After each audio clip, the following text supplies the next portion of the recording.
जय हिंद दोस्तों, स्वागत है फिर से नए वीडियो में। तो चलिए स्टार्ट करते हैं। पहला प्रश्न में दिया नवरात्र में कौन सा समास है, तो इसका राइट आंसर है ऑप्शन नंबर ए द्विगु समास। नेक्स्ट प्रश्न में देखेंगे। प्रश्न में दिया हुआ है, प्रश्न में है तुम वह और मैं पिकनिक मनाने जाएंगे, यह वह किस वचन में है, तो इसका राइट आंसर है ऑप्शन नंबर बी बहुवचन में।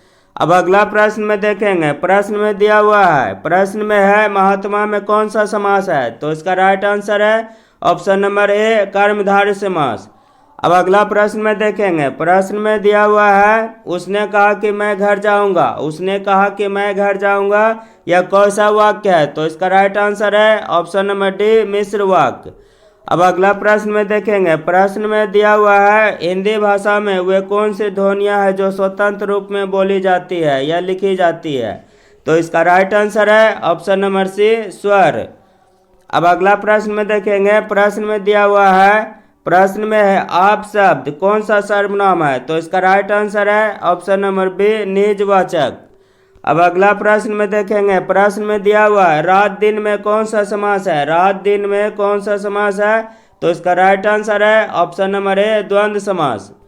अब नेक्स्ट प्रश्न में देखेंगे। प्रश्न में दिया हुआ है तलवे चाटना मुहावरे का अर्थ होता है, तलवे चाटना मुहावरे का अर्थ होता है, तो इसका राइट आंसर है ऑप्शन नंबर ए खुशामद करना। अब अगला प्रश्न में देखेंगे। प्रश्न में दिया हुआ है पुत्र का पर्यायवाची होता है, पुत्र का पर्यायवाची होता है, तो इसका राइट आंसर है ऑप्शन नंबर बी बेटा। अब अगला प्रश्न में देखेंगे। प्रश्न में दिया हुआ है नर का विपरार्थक शब्द है, नर का विपरार्थक शब्द है, तो इसका राइट आंसर है ऑप्शन नंबर डी नाड़ी।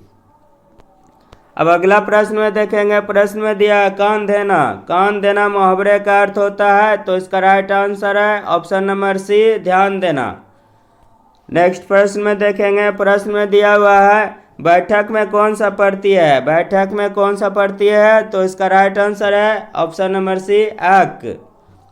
अब अगला प्रश्न में देखेंगे। जिस पुरुष की स्त्री मर गई हो तो उसको क्या कहा जाता है, तो इसका राइट आंसर है ऑप्शन नंबर सी विधुर। क्या कहा जाता है, विधुर। अब नेक्स्ट प्रश्न में देखेंगे। प्रश्न में दिया हुआ है जगदीश का संधि विच्छेद होता है, जगदीश का संधि विच्छेद होता है, तो इसका राइट आंसर है ऑप्शन नंबर ए जगत जोरीस।